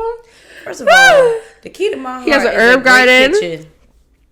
So he's a bon vivant, but he has an herb garden outside in the back. Like, the house is lit. Like, I was just the house is definitely. I was like, this is fucking beautiful. It still made me want to go back to motherfucking Philly because I fucking miss it. Like, were they based in Philly? Yeah, the whole show's in Philly. Yeah. You don't get to see much of the city. It's really mostly in their house. Because if you just look at their like block, you could think it was New York too. Yes, this is true. This is very, very true.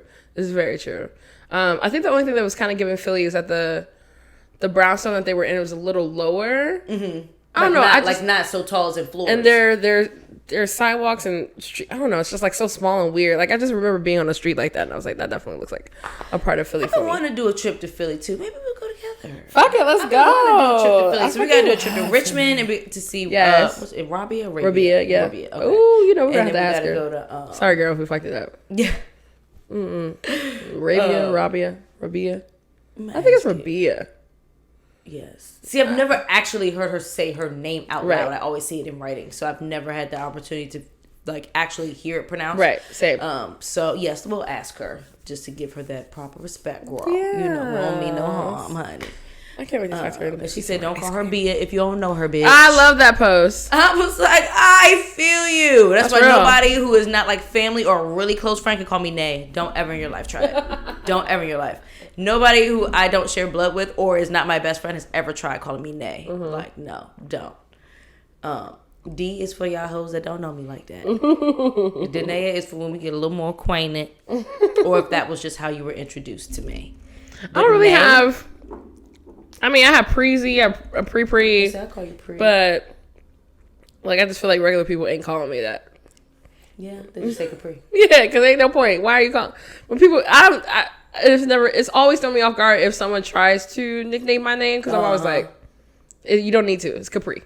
Period. Like, the fuck, say it all. It's 2 syllables. It's like, don't be lazy. Kapri. Don't be lazy. That's KP. it. No, it's Kapri. And it's not Caprice. I don't know how anyone ever gets there. Don't add an S-E on her name. They always do. She's not a salad. How did we get there? Caprice. Oh my God, I used to get that all the time. But yes, y'all, if y'all not watching, first off, watch you some Apple TV. Apple TV is finally coming with the shows. They have some. It was a slow start. Have you watched Truth Be Told yet? No. Oh, it's great. It's great. Octavia Spencer does a great job.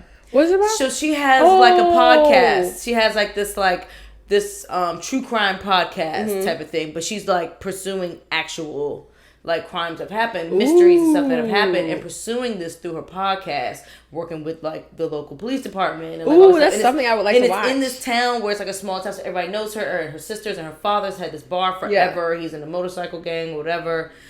Tammy Roman's in it, but you know I like her from reality TV. But she has been like an actress for a while now, so she's in it. It's really good. Okay, good. I gotta catch up on season 2, but first season was epic. Okay. And so she's like solving crimes through this podcast. Oh, perfect. And so it's a good one. The only thing that's the only thing I'm sad about my Hulu is I'm gonna have to get somebody's Hulu for when the second season of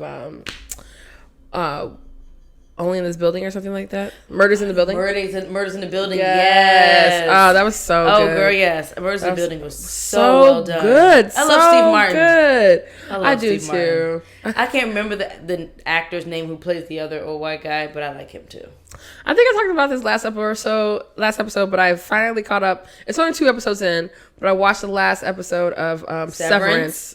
So I was like tuning in and out of the second episode because I was studying, but I started watching Severance. It's weird. It's fucking weird. And then the second episode gets weirder. Yeah, I gotta rewatch it. Oh my God. I was like, oh no. Because the second episode, they also introduced the intro scene. So I personally like intro scenes mostly because anime has got me to enjoy intro scenes because it gives you an insight to what the show is. You know, so like in anime, like if you watch the intro scene, it's like, oh shit, they're gonna fight who? Like, oh my God, this person's back. Like that's why you watch it. So they introduced that in the second episode for Severance. And when I watched it, I was like, what the hell? And it matched the ending of episode 2, and I was like, oh no. So I gotta rewatch episode 2. I'm gonna make Rob watch that with me. They did this weird wellness thing where, just watch, because like one of the dudes started hallucinating at work, and they sent them to this wellness thing. And they were like, so they're calling their outer size works the outies. Because of the severance, themselves at work feels like they only are at work. They don't know what outside looks like, all that. So they're like, we're going to tell you 20 facts about your outie. This is what your outie does.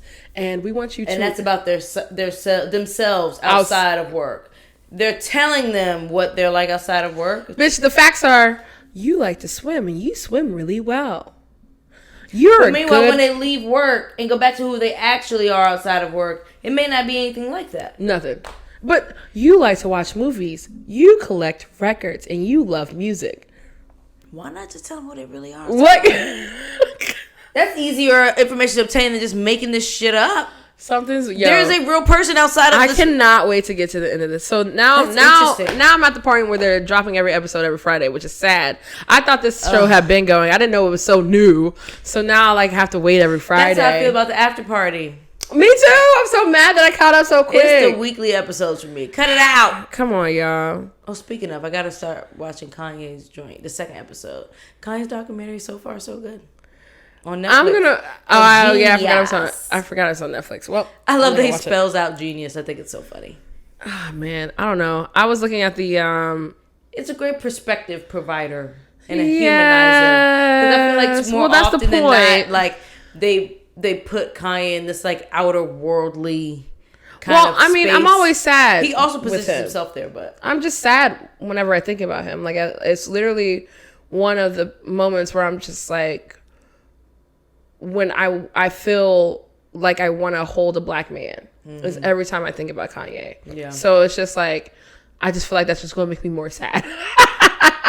I feel like it's just going to be like, like, you just need these things. And it's really like, you just need mental health, like help for your mental health.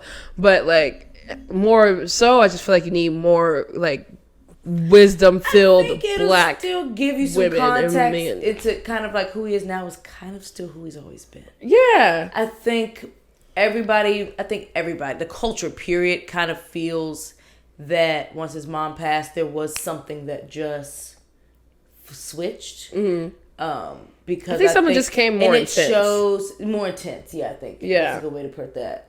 Just because his mom was such a guiding light for him and such a grounding space. Exactly. That there's kind of nothing there left to ground him. Yeah. And so it's like just letting the balloon just continue to float from place to place and do all these things. But it's a great perspective provider just because Cootie has been documenting this man since the beginning. Before he signed his deal. Yeah, since the beginning. Which I love that. Because I'm an origin story girl. Love it. So I like having all that perspective to bring you up until now. And also just having the universe put somebody near you that wanted to do that for you. That wanted to do that. Like, they knew that you were going to need this. They weren't like, they were just there because they saw something and they pursued that. I just feel like I'm going to cry though. Like I'm going to wait. Okay. I'm going to wait. Even if you do, it's okay. Yeah, because right now I think it's just 2 episodes. So I saw the first one that aired last week. It's gonna be a mini though, right? It's like a limited series thing, like a limited docuseries. Yeah, and I think it's like 3 or 4 episodes total, but they're each like long as fuck. So, yeah. Did you hear that he put out his stem player? Yes, and Donda 2 is only available on there for like $500. 200. 240 actually. I looked That's it up. Still a lot. Yeah. What the fuck? Also, it's really honestly for music people. Yeah. Like it's not. I was looking at like what the fuck it was. It's what for exactly music. is a stem player? It's a mixer, really. So it's like this little thing so you can change the levels BPMs on it and stuff, and like. But it only has 4 things. So it's like these are the 4. So suppose because I had to watch the video, I was like, what the fuck is this? They're supposedly y'all music people know. Stems are like where your sounds are, so you can have a bass drum stem. It's you can have. You need to be like a producer to appreciate. Yeah, you can have a voice stem. You can have a. But this is why Kanye will go down in legendary history because music is literally like his being. Like if you broke him apart, I think music. You would see fucking music notes popping out, floating out of his fucking chest. He is a Beethoven, but at the same time, it's just like. That's what it's for that. So supposedly he sold 11,000. This nigga know how to make a coin, he sold only 11,000, but he made $2 million. That's what I'm saying. 11,000, but you charging $240 a pop. Like he chilling. He chilling. He didn't do it for the money. He just gonna get it as a byproduct. He doesn't need to drop his albums on. He can now forever just drop. All that is his money. All that is his money. I'm not mad at. That's why I really try not to be mad at Kanye. The only thing that turned me off was that you became a Kardashian. But I know. Other than that, I try not to be mad at Kanye, even if he gets on my nerves. I may not always listen to you, but I was still kind of like just support that you have the right to be a savant and to be this like extreme artist that you are. He is a musical genius. Absolutely. There's no way that we can say differently. Sometimes his voice irks me, But I don't listen to anything he says anymore. No, that's the thing. Even if I'm listening to like a He's song, not a part I'm of my still ain't life. playing the whole album. I'll let Rob play the whole albums because she's still going to support an entire Kanye project, and I let her pull out the best ones, and that's what I listen to. Just because ever since Yeezus, I've been tapped out on the Kanye albums. It's just too much screaming and too much different stuff happening. I have to be careful because that it's a type of energy that I do not want in my life. Yeah, it's like I gotta be conscious about what I ingest, and it's that franticness and like all that you're communicating through your music. I don't want it. I don't want no parts of it. Depression. It's fear. It's manic, big manic. Yes, yeah. Like it's just you can Mania, feel all of it in the music. But it's it's also like which your is the heart point of expressing yourself through music. Yeah. So it's just like I can't allow his energy in me. I can't allow it. So I love him. He's once again, I think he's one of like going down as like a Beethoven / like for sure. Mozart. For sure. But yeah, y'all. So let's do our last one. Yes, we're doing our 5th sip, y'all. So the 5th sip is we're still within the first of 10, number 10. Nice. Also 9 years. This one is 108 proof. So we have shimmied on down the scale of proof. Okay. Yes. Ooh. Another one is given decadent chocolate. Pretty much given like... truffle. Yeah. For sure. Cocoa or cacao.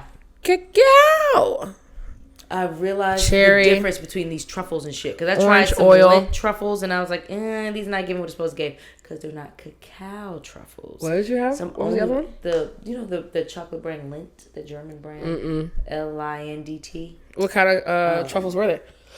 So I tried the milk chocolate truffles and I tried the dark chocolate truffles. Not hitting the same because it's not cacao. That's the difference. And apparently getting the cacao truffles is cheaper too. So the fuck? You're paying for all that processing. Thank you, Trent. Yeah, because cacao turns I forgot into I chocolate. saying your name no more. I see what you're saying. Cherries, orange oil here for me. Agreed. It feels like it's gonna. I not feels, but I know that's weird. But it smells like it's gonna be thin. I don't know how to explain that. I kind of get what you're saying. I'm also getting some white pepperiness. Yeah, I don't know how to explain that, y'all. I'm sorry.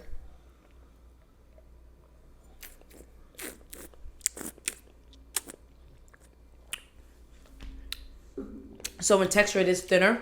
It's a little sharper. Yeah, that truffle's there. You get heavy orange oil too. And pepper spice. Absolutely. And that's on the back. It went from a little thinned out to ending a little more viscous and waxy at the end. It's very waxy. Very waxy. That's interesting. Let's see what the water does to it. And so y'all, when we're on our last sip, that's usually where we hit our where we eat segment. I think we're both pretty much eating at home. Yeah, I haven't gone anywhere. I'm not going anywhere. I wanted to give Bon Appetit magazine a shout out though, just because. Okay. I love using their recipes. Okay, that's what's up. I always pull PDFs off their website. What's the most recent? What was the most recent one that I did? I think the most recent one I did, which is my oldie but goodie at this point, the chicken adobo recipe with the garlic fried rice. Just my God. Yeah. Except we did saffron rice instead of garlic fried rice this time. But I made some dope ass nachos recently. Oh my God! Yes, Kapri made some ground turkey nachos that were hitting. They were so tasty. I love me a house made not even touching nacho. the tacos that I bought until the next day. Yeah, same. Because I was nice and full. Yeah, it opens it up a little bit. But yeah, Bon Appetit gives great recipes. I always save some stuff to try later. I fucking love it. And I also subscribe to the magazine. So they give like little extra like recipe books and stuff when you subscribe to the magazine. Brown sugar maybe. Yeah. There was or maybe Demerara. Let me see. Maybe some dill on the end. I think it's giving me Demerara sugar. Something green on the finish there. Water made this better. I like the way it tastes with water. It feels a little bit more less thin. It actually gave more viscosity to the texture. Speaking of viscosity, that's now Ross' favorite word. Ever since I used it, because she was making us daiquiris, and she forgot the citrus. So when she poured them, I was like, "Did you put citrus in these?" She was like, no, she was like, yeah, I think so. How can I tell? And I was like, well, it doesn't look like there's any viscosity in this at all. Mm-hmm. Like, there's no, I can't see any citrus, like, content. It's not frothy or anything. Mm-hmm. She was like, viscosity? What the fuck are you talking about? I was like, okay, so I added the citrus, shook it, and re-poured it. I was like, you see the froth there? Yeah. That thickness and the texture where it expanded and is now adding air bubbles and stuff like that? That's what citrus does. Yeah. She Googles the fucking definition to viscosity. If it helps you. And so now she wants to apply that word to every fucking thing. She was like, I love it. The viscosity on this. I was like, I don't know if you can apply viscosity to words. Yes. Like, I don't think you can apply thickness and the viscosity of this conversation. This is essentially how she tried to use it. And I was like, I don't think you quite got the context there. I don't think that's what they meant with that. Oh my goodness, I love this. Let's keep it a drink. So let's leave this on a viscous note. And we love y'all. Thanks for coming again. Yes. Another episode down in the books. Yes. So we hope you have a good day. Give us salute. Bitch, you doing a good job. Bitch, you doing a good job. I feel like that needs to be like a morning mantra for every day. I know. I love that meme so much. Bye, y'all. Peace.